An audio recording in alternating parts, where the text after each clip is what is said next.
Olá, tudo bem? Então, hoje nós vamos falar de um assunto que sempre vem sendo cobrado quando se trata de prova, que tem como disciplina o ECA, que é o direito da criança e do adolescente da convivência familiar e comunitária. Então, se você vai prestar algum concurso público voltado, por exemplo, para a segurança pública, Corpo de Bombeiro, Polícia Militar, sempre vai cobrar de vocês esse conteúdo do ECA, como também, né, se você fez serviço social e você pretende uma vaga aí para assistente social, é muito importante que você tenha esse conhecimento, assim como você que vai ser, né, um conselheiro tutelar. Então esse assunto ele é muito importante e ele está dentro da questão dos direitos dos vulneráveis das crianças e dos adolescentes. Então vamos começar a analisar. A primeira questão que nós vamos analisar nesse direito da convivência familiar e comunitária é a questão do direito do convívio familiar, né? Nós temos como regra que essa criança e esse adolescente, ele deve continuar, ele deve se manter durante, né, ali o convívio familiar, né, dos seus entes, dos seus parentes. Então vamos lá para o ECA e vamos entender cada um dos principais artigos que está relacionado com a convivência familiar e comunitária. Se você ainda não é inscrito no canal, se inscreva, ative o sininho para que você possa ficar aí sempre munido de informações, das novidades do mundo jurídico e vem comigo estudar, porque direito não é difícil. Vamos lá, então? Bom, vou colocar aqui para apresentar, né? É importante que vocês também tenham o hábito de estudar com a lei seca também do lado, porque a gente vai fazer alguns comentários em relação a essa lei, ok? Então vamos lá, né? No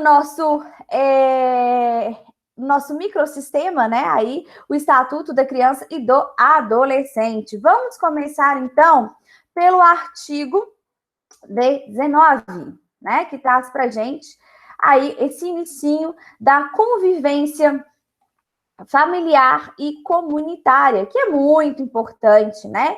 Inclusive para que a criança e o adolescente ele possa ter uma condição saudável, né, durante o seu processo peculiar de desenvolvimento. Então vamos lá.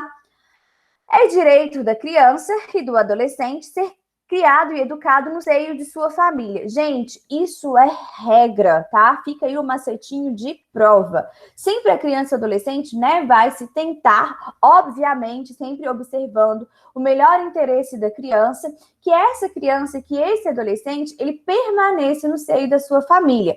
Por isso que nós vamos ter o excepcionalmente, ou seja, uma exceção, que ele vai ser colocado em uma família substituta.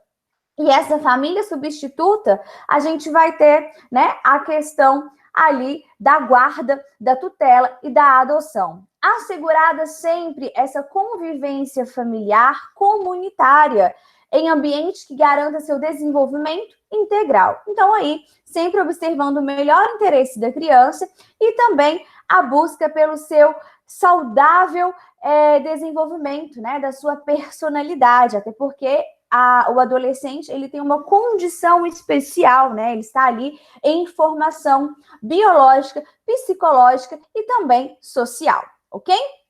Bom, aí nós temos o parágrafo primeiro também, que foi modificado por uma lei de 2017, a Lei 13.509, que traz para a gente toda criança ou adolescente que estiver inserido em programa de acolhimento familiar, por quê? O que isso acontece? Às vezes, né, há situações complicadas dentro da família, né, em que essa criança ou esse adolescente, ele vai para um acolhimento familiar, né, há ali uma intervenção do Conselho Tutelar e comunicando isso ao Ministério Público, o Ministério Público dando o seu parecer favorável à Justiça, né, da Infância e da Juventude, vai direcionar para que essa criança, até que as condições saudáveis e favoráveis do seu lar seja reestabelecida, essa criança vai ser colocada em acolhimento familiar, né? Ou institucional.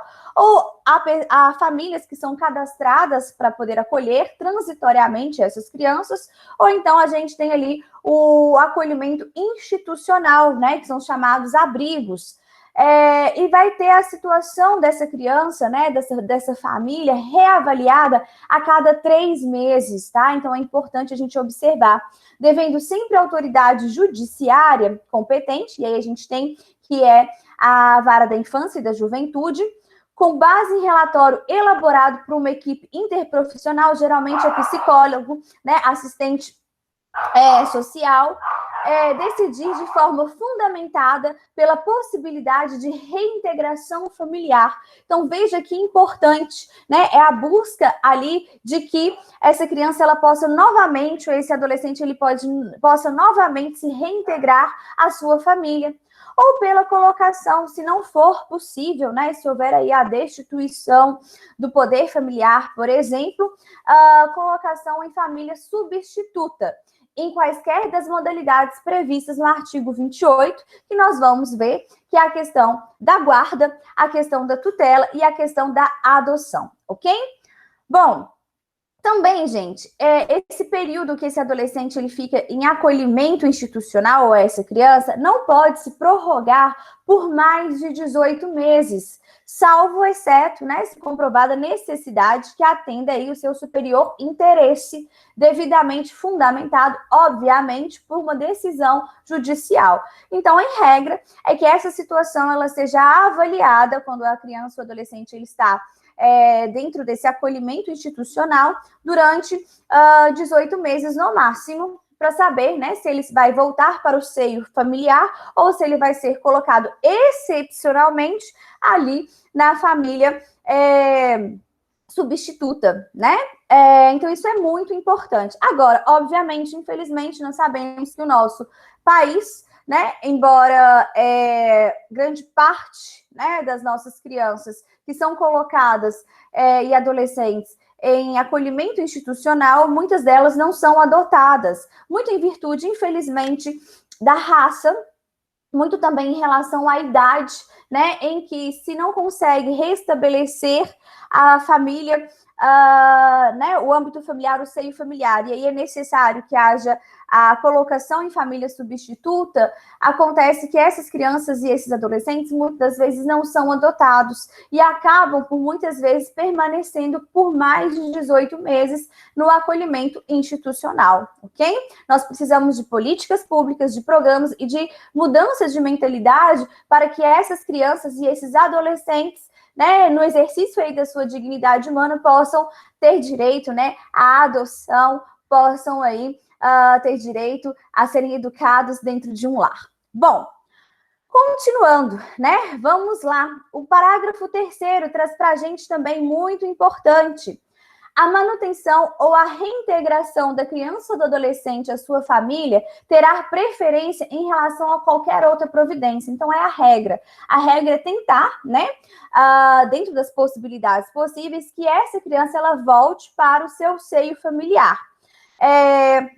E aí haverá programas, né, buscando ali essa reinserção, né, por isso que nós temos, caso em que será incluída em serviços e programas de proteção, apoio e promoção, então buscando sempre ali o vínculo familiar, né.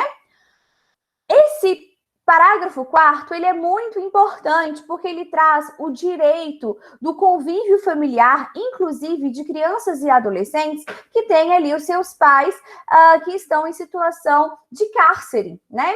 Então, ainda que haja o pai ou a mãe esteja em situação de cárcere, né, seja ali cumprindo a pena ou estando ali preso provisoriamente, tem o direito de convívio. Então, foi muito importante a inserção desse parágrafo 4º, que traz para a gente.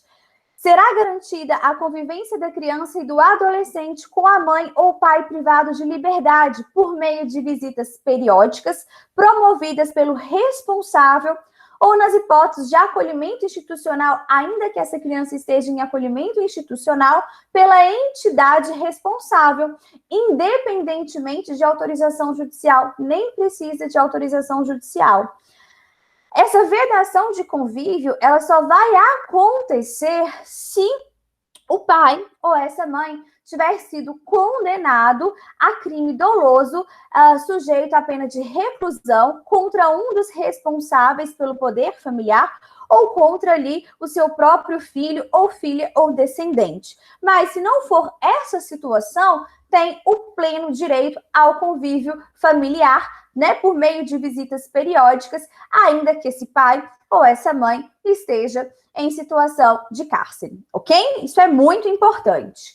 Bom, nós temos que também o parágrafo 5º, né, será garantida a convivência da criança e do adolescente com a mãe, né, que estiver em acolhimento institucional, né? Então, essa criança também, se for possível, se for permitido esse adolescente, é possível que essa mãe também tenha contato com essa criança durante ali o processo de acolhimento institucional.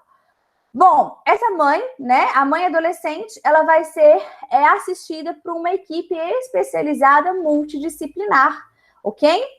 E aí nós temos também o artigo 19, que ele é muito importante, que é o seguinte: existe um crime que é abandono de recém-nascido. Quando a mãe, né, ela não, por N razões, ela não tem interesse de ficar com o recém-nascido e ela acaba abandonando esse recém-nascido à própria sorte. Inclusive, isso é um crime de perigo. Isso é considerado crime. Agora, se a mãe, né, ali gestante, ela percebe que ela não vai ter condições, né, de emocionais, psicológicas, de criar essa criança, se ela não tem interesse, isso não é crime, ok? Mas o certo é que essa mãe, né, que essa gestante, ela manifeste esse interesse e que seja encaminhada para a justiça, né, lá para a vara de infância e da juventude, para que possa iniciar o processo, né, de colocação dessa criança, né, ali numa família substituta, ok? Então, nós temos aqui o artigo 19. A gestante, mãe, que manifeste interesse em entregar seu filho para a adoção antes ou logo após o nascimento, então ela pode fazer isso antes, ela pode fazer isso depois, assim que a criança nasce, será encaminhada para a justiça, né, da infância e da juventude. Então, muito importante, pessoal, o fato de entregar o filho à adoção não é crime. O crime é abandonar recém-nascido, ok? E aí existe uma série de protocolo, né? Essa gestante, ela vai ser ouvida por uma equipe interprofissional, vai ter psicólogos também ali, assistente social, né? Da Justiça da Infância e da Juventude, que apresentará relatório à autoridade judiciária, ao juiz, considerando, inclusive, eventuais efeitos do estado gestacional e puerperal, porque às vezes não é uma vontade permanente, né? A mulher, quando ela está grávida, ela passa por várias alterações hormonais, psicológicas, fisiológicas, né? Então, inclusive, se faz uma avaliação se essa vontade de entregar o filho à adoção, se ela é de fato permanente ou se ela é transitória em razão do efeito ali do estado puerperal. Nós temos, né, que de posse aí do relatório, a autoridade judiciária poderá determinar o encaminhamento da gestante ou da mãe mediante expressa concordância, né? Então, ela tem que realmente concordar com essa entrega, à rede pública de saúde e assistência social para atendimento especializado. E aí nós temos a busca família extensa, conforme definidas no parágrafo do artigo 21 dessa lei, respeitará o prazo de 90 dias, prorrogável por igual período. Então, como que vai funcionar? Primeiro, vai buscar, né, que a família extensa, que nós vamos ver lá no artigo 25, vamos lá olhar agora o que é o artigo 25, que fala pra gente, é uma família formada ali para além dos pais, né? E são pessoas de convívio próximo. Por exemplo, avós, dessa criança, para saber, né, se tem interesse de ficar com essa criança que está sendo ali entregue à adoção. Então, veja que interessante. A primeira procura é para a família extensa, ok? Vamos ver o que é essa família extensa e vamos aproveitar. Depois a gente volta aqui para o artigo 19, vamos para o artigo 25 e vamos ver o que é uma família natural e o que é uma família extensa, que também é algo que sempre cobra da gente em concurso público. Saber essa diferença, ok? Então, vamos lá.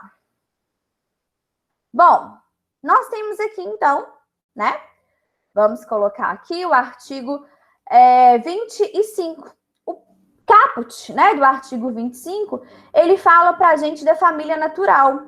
Essa família natural, ela vai ser a família compreendida entre os pais e a sua prole, ou entre o pai ou a mãe e sua prole, ok? Então, a gente entende-se por família natural a comunidade formada pelos pais ou por qualquer um deles e seus descendentes, né? Então, pode ser os pais com os seus filhos, ou a mãe e o seu filho, por exemplo, né, a maternidade sola, ou a gente tem, por exemplo, o pai e os seus filhos, né, a questão aí que a gente tem da família também chamada monoparental, que entra dentro dessa família natural. E aí, o parágrafo único traz pra gente o que é família extensa ou ampliada, tá? Pode vir com esse nome também, né? Com essa nomenclatura. A família extensa ou ampliada é aquela que se estende, que vai para além dos pais, ou, né, o pai ou a mãe com a sua prole, né? Então, ela vai para além da unidade pais e filhos, ou da unidade casal, que vai ser formada, olha a importância, por parentes próximos, com os quais a criança e o adolescente convive. Então, para eu saber se é uma família extensa, é necessário que haja esse convívio e que haja esse vínculo de afinidade e afetividade. Então, geralmente, quando vai fazer essa busca, a gente vai observar que vai se buscar primeiramente os avós, né? Que geralmente com os avós existe esse convívio, existe essa afinidade e essa afetividade, ok? Puxando o gatilho, né? Já que nós estamos aqui no artigo 25, gente, é muito importante também. O filho ou a filha, a vida fora do casamento, tem os mesmos direitos, tá? Nós temos a questão da igualdade de filiação, ok? E aí o artigo 26 traz pra gente o seguinte: os filhos havidos fora do casamento poderão ser reconhecidos pelos pais de forma conjunta ou separada no próprio termo de nascimento, lá na certidão de nascimento. Pode ser feito, inclusive, por testamento ou mediante escritura de reconhecimento de paternidade ou de filiação ou qualquer outro documento público, né? Qualquer que seja aí a origem da filiação, que ela seja durante o casamento, ou seja, extra-casamento ou depois do casamento, ok? E aqui é muito importante também, que é os direitos humanos que nós temos da parentalidade, né, da ancestralidade. Todo mundo tem direito de saber a sua origem ancestral. Por isso que a gente tem que a ação de investigação de paternidade, ela vai ser imprescritível. A qualquer momento é possível buscar, né, saber ali a sua origem, ok? Então, por isso que nós temos que ele é imprescritível, é uma característica dos direitos humanos, ou seja, não se perde com o tempo. E é personalíssimo, faz parte da própria personalidade do indivíduo. Então, nós temos aqui também, né, a questão do parágrafo único. O reconhecimento pode preceder o nascimento, ser antes do filho, ou suceder-lhe ao falecimento, se deixar ali descendentes. E aqui nós temos, ó, o artigo 27, um artigo muito bonito, né, que traz aí essa imprescritibilidade do direito à parentalidade, né, ao direito ali de saber a sua ancestralidade. E aí nós temos o reconhecimento do estado de filiação é direito personalíssimo, indisponível imprescritível, podendo ser exercitado contra os pais, na falta dos pais, né, às vezes já faleceu, contra os herdeiros, né, a gente fala que a ação de investigação de paternidade pós-mortem, sem qualquer restrição, vai correr, obviamente, né, na vara de família, mediante segredo de justiça, porque nós estamos falando de uma ação de Estado, ok? Então, muito importante a gente ter isso em mente. Bom, mas vamos voltar, então, para o nosso artigo 19, né, dessa mãe que não quer, né, ficar com o filho, e é todo o direito dela, ela pode entregar para a adoção, e aí nós temos o trâmite legal, né? Então, nós vimos que primeiro vai se buscar a família extensa, que nós já sabemos que é formada por parentes mais próximos, para além ali do pai e da mãe e dos seus filhos, né? Onde há vínculo de afinidade e afetividade. Bom, depois nós vamos observar, né? Nós temos aqui a questão, né? Para a gente observar, que é o parágrafo 4º. Olha aqui. Na hipótese de não haver indicação do genitor e de não existir outro representante da família extensa, apto, obviamente vai haver aptidão, a exercer a guarda, a autoridade judiciária competente deverá decretar a extinção, então vai acabar ali o poder familiar, e determinar a colocação da criança sobre guarda provisória a quem estiver habilitado a adotá-la, né, ou a entidade que desenvolva programa de acolhimento familiar ou institucional, ok? Bom, depois nós temos, após o nascimento da criança, a vontade da mãe ou de ambos os genitores, se houver pai registral ou pai indicado, deve ser manifestada na audiência, ok? Ali da adoção, né, gente? Durante a audiência para a adoção, a manifestação realmente, né, que essa criança deve ser colocada em família substituta, vai ser tomada, né, essa livre manifestação de vontade ali dos genitores, né? Ou se não houver indicação do pai nem pai registral, da mãe, ok? Bom, e aí nós temos o parágrafo 6º, que traz para a gente, na hipótese de não comparecer em audiência nem o genitor, nem a representante da família extensa para confirmar a intenção de exercer o poder familiar ou guarda, a autoridade judiciária suspenderá o poder familiar da mãe e a criança será colocada sob guarda provisória a quem esteja habilitado a adotá-la, ok? E aí nós temos, os detentores de guarda possuem o prazo de 15 dias para propor a ação de adoção, contado do dia seguinte do término do estágio de convivência. Então, aquele que tem a guarda da criança, vai existir um prazo, tá, de estágio de convivência. Terminando esse prazo de estágio de convivência, ele vai ter o prazo ali de 15 dias para propor a ação de adoção, né, de transformar essa guarda em adoção, ok? Parágrafo 8º, nós temos aqui, na hipótese de existência pelos genitores, manifestada em audiência ou perante a equipe interprofissional da entrega da criança após o nascimento, a criança vai ser mantida com os genitores, porque o interesse é que essa criança fique na sua família natural, né? E será determinado pela Justiça da Infância e da Juventude o acompanhamento familiar, né? Pelo prazo ali de 180 dias, ok? É muito importante. E aqui a gente tem, né, o parágrafo 9º, é garantido à mãe o direito de sigilo sobre o nascimento, né, em relação ali à criança, até mesmo para a sua preservação, ok? E aí nós temos o parágrafo 10, será cadastrado para adoção recém-nascidos e crianças acolhidas não procuradas pelas famílias no prazo de 30 dias contados do dia do acolhimento, né? E aí, para a gente finalizar essa aula, né, essa primeira parte relacionada ao direito da convivência familiar, né, e a convivência comunitária, nós temos também uma criação de uma figura muito importante, que é o apadrinhamento, ok?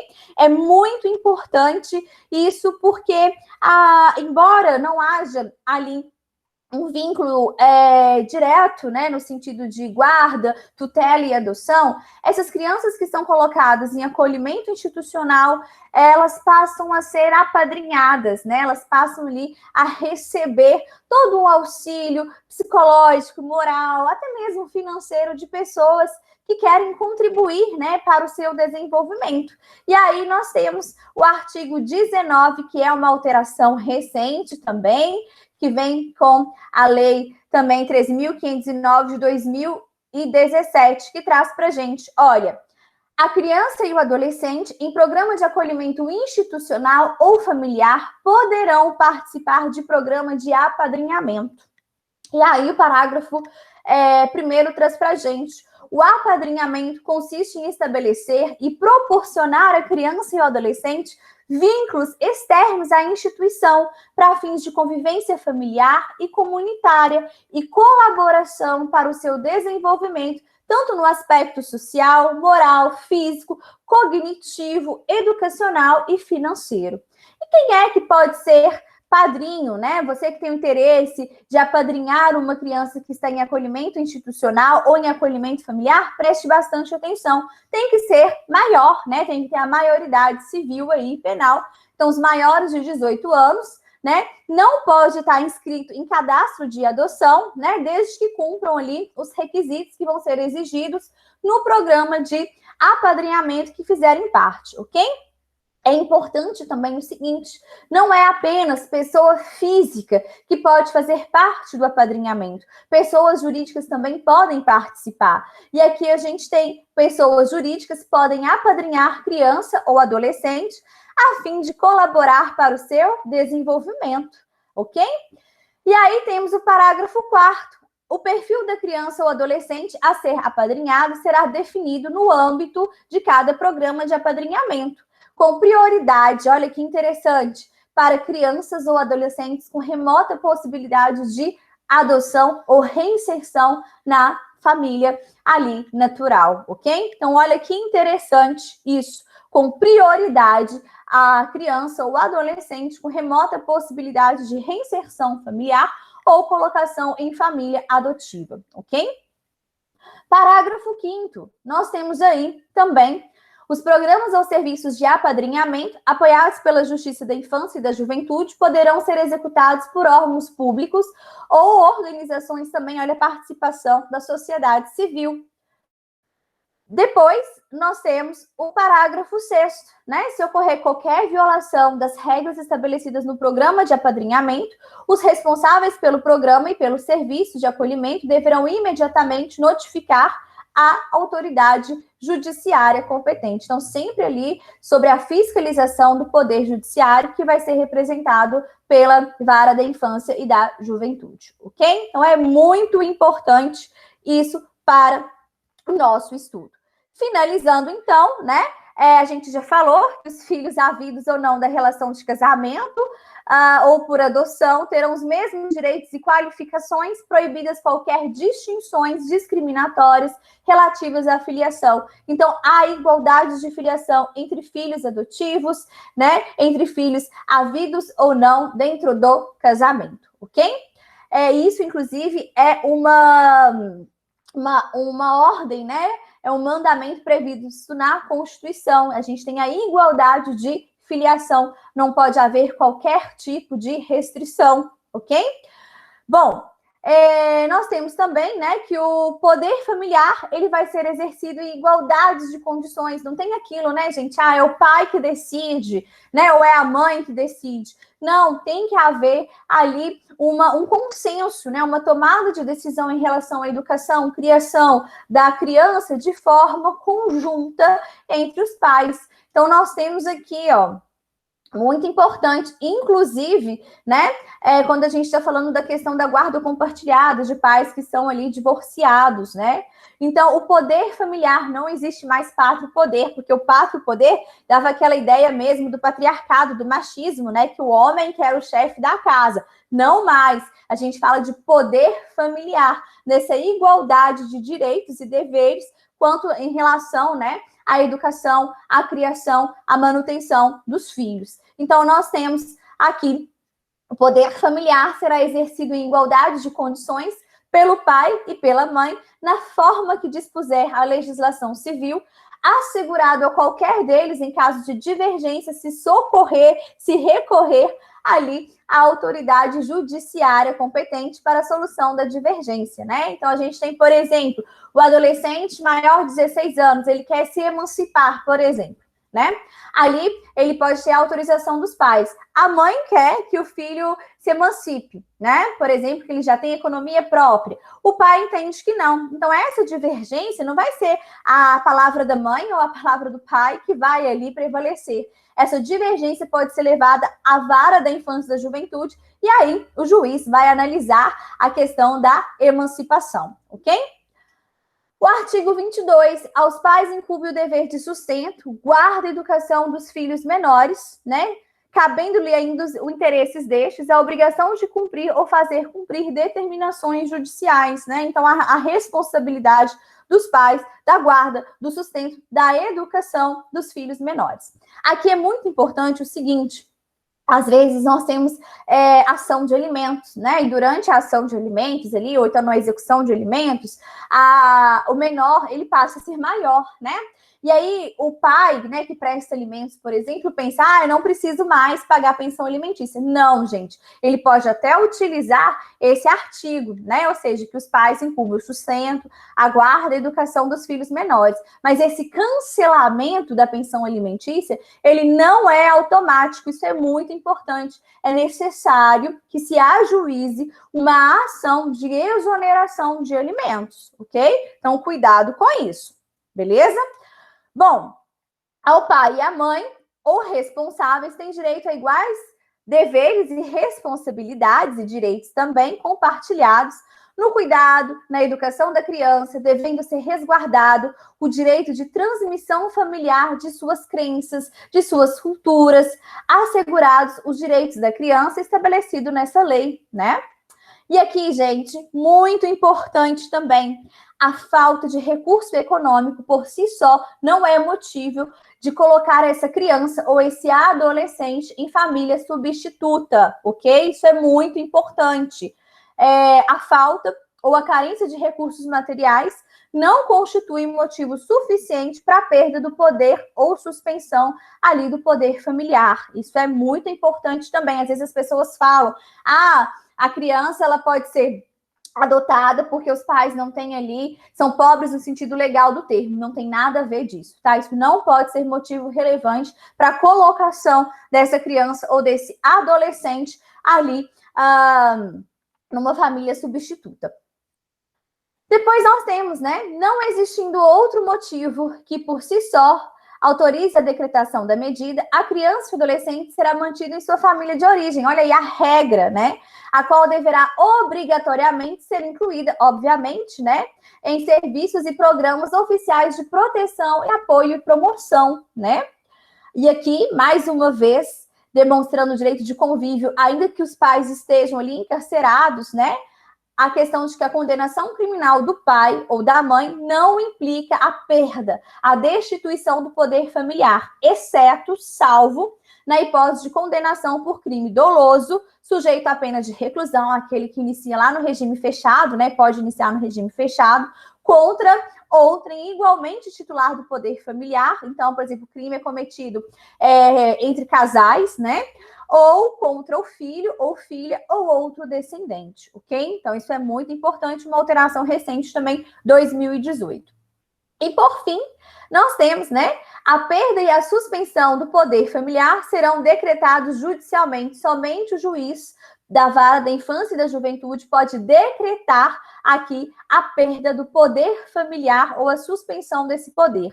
Em procedimento com contraditório, né, garantindo aí a ampla defesa, o contraditório, o devido processo legal, nos casos previstos na legislação civil, bem como na hipótese de descumprimento injustificado dos deveres e obrigações, né, em que vai estar previsto no ECA. Então, ficamos por aqui nessa aula, né, de hoje, introdutória, em relação ao direito ao convívio familiar e à convivência comunitária. E nós vamos logo mais continuar essa análise a partir, né, da análise da parte 2 desse conteúdo. Então, não perca. E mais uma vez, se você não se inscreveu no canal Ensinar Direito com a professora Leandra Thiago, se inscreva e ative o sininho para que você possa ali receber várias notificações. Um beijo grande e até mais!